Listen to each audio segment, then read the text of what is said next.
कौशाम्बी से समाजवादी पार्टी के सांसद पुष्पेंद्र सरोज इस वक्त बातचीत के लिए हमारे साथ मौजूद है। पुष्पेंद्र जी, संसद सत्र की शुरुआत होने वाली है। इंडिया गठबंधन की बैठक भी 19 तारीख को होनी है। क्या क्या एजेंडा इस बार रहेगा? आप लोग सरकार को घेरने का काम करेंगे?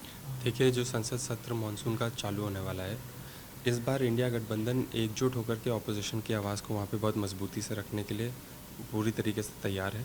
और जो अपनी मीटिंग होने वाली है इंडिया गठबंधन की, उस पर एजेंडा सेट होंगे और कई ऐसे नए बिल हैं जो अब की बार इंट्रोड्यूस होने वाले हैं। और उन बिलों में कई ऐसे रेगुलेशंस हैं जो डेवलपमेंटल बिल्स नहीं हैं, ये रेगुलेटरी बिल्स हैं। एक ऑटोनॉमी क्रिएट की जा रही है।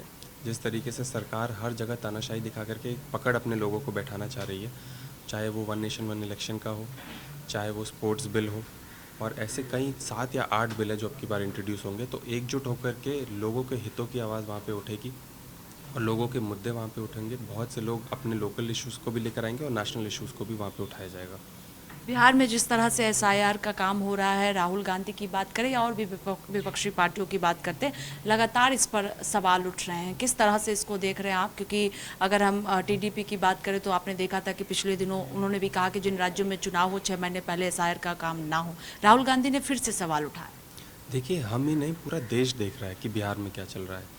और देश इस बात से बहुत टेंस्ड है इस बात से कि जब उनके राज्य में चुनाव होंगे तो फिर से उनको भी कागज़ निकालने पड़ जाएंगे। तो लोगों को बहुत टेंशन इस बात की है। और बिहार के खास करके जनता की अगर मैं बात करूं तो आज इतनी त्रस्त हो गई है वो कि 2024 में ठीक 1 साल पहले उन्होंने वोट डाला था और आज उनके पास वोट डालने का वो अधिकार कुछ लोगों के पास नहीं बच रहा है। तो ये एक बहुत बड़ा परिवर्तन है। और अब की बार जिस तरीके से भारतीय जनता पार्टी और सहयोगी दल इस बार ये परिवर्तन कर रहे हैं कि वोट के लिए पर्चा दिखाओ, तो अब की बार जो वोट पड़ेगा वो एक परिवर्तन की ओर पे बढ़ेगा।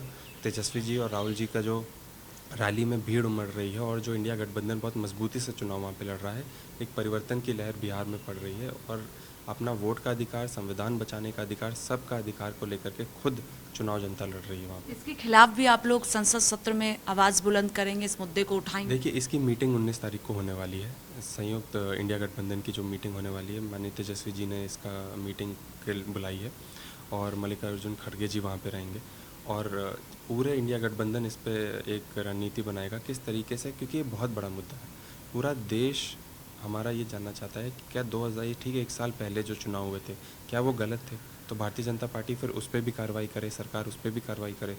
कई राज्यों में इनकी सरकार है, गवर्नमेंट की सरकार है, क्या उधर भी कार्रवाई होगी? वहाँ पे भी वोटर्स को पकड़ा जाएगा? क्योंकि बिहार में बहुत तरीके से बोला जा रहा है कि बांग्लादेश के वोटर्स है, बाहरी लोग आकर के वोट डाल रहे हैं, बहुत समय से वोट डाल रहे हैं। तो आज जब उनकी सरकार है तो क्या वो उन्हीं के लोगों के बदौलत है? क्या इस पर भी कार्रवाई होगी? क्या सारी सरकारें गिराई जाएंगी? क्या सब फिर से चुनाव होगा? तो इस पर स्पष्टता देनी चाहिए। एक राज्य को नहीं देखना चाहिए, पूरे देश को इसमें देखना चाहिए। और एक पूरे देश की आवाज़ इस संसद भवन में इंडिया गठबंधन उठाने का काम करेगा। आखिरी सवाल है कि छांगुर को लेकर आपने सुना होगा कि धर्मांतरण का जो मामला उत्तर प्रदेश से सामने आया, लिंक और भी कई राज्यों से जुड़े हुए हैं। ईडी ने आज छापेमारी भी की है। सरकार की ओर से कहा जा रहा है कि ऐसे लोगों को बख्शा नहीं जाएगा, कार्रवाई की जाएगी। देखिए, मैं तो कहूँगा कि सरकार से यही कहूँगा कि अगर बख्शा नहीं जाएगा तो एक निष्पक्ष जांच हो जाए। लोकल लेवल से लेकर के सीनियर लेवल तक जो ऑफिसर्स इसमें इन्वॉल्व हैं उनको भी पकड़ा जाए। क्योंकि इतना बड़ा रैकेट अगर चल रहा था तो फिर ये सिर्फ़ और सिर्फ एक इंसान से नहीं चल सकता। बहुत से लोग इसमें इन्वॉल्व होंगे और बहुत से सरकारी लोग पकड़े जाएंगे इसमें।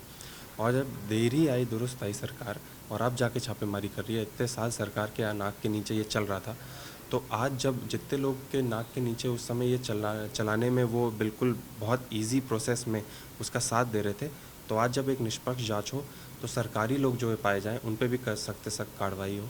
ये मैं उम्मीद रखता हूँ सरकार से। और साथ ही साथ आखिरी बात ये बोलना चाहूँगा कि इसकी जो कार्रवाई हो वो एक सेंट्रल बॉडी को दी जाए, ऑटोनमस बॉडी को दी जाए, और इस पर कोई पॉलिटिकल इंटरफेरेंस ना हो, ताकि उन लोगों का नाम सामने आए। क्योंकि मैं यकीन के साथ आपके सामने ये बोल सकता हूँ कि कई ऐसे बहुत बड़े लोग होंगे सरकार से जुड़े हुए जिनका नाम सामने आएगा अगर इस पर जांच हो जाए। तो अभी तक जो जांच हो रही है उससे संतुष्ट नहीं है? इससे संतुष्ट नहीं है। मुझे लगता है कि आप भी जानती हैं, हम सब जानते हैं जो भी इस मैटर को समझते हैं, कि ये एक बहुत छोटा मैटर नहीं है। जब इतना बड़ा रैकेट चल रहा था तो फिर एक बहुत बड़े लेवल अधिकारी का इन्वॉल्वमेंट इसमें ज़रूर होगा। तो मुझे लगता है कि उनको भी पकड़ना चाहिए, उन पर भी कार्रवाई होनी चाहिए, तब जाकर के ये मैटर पूरी तरीके से सॉल्व होगा।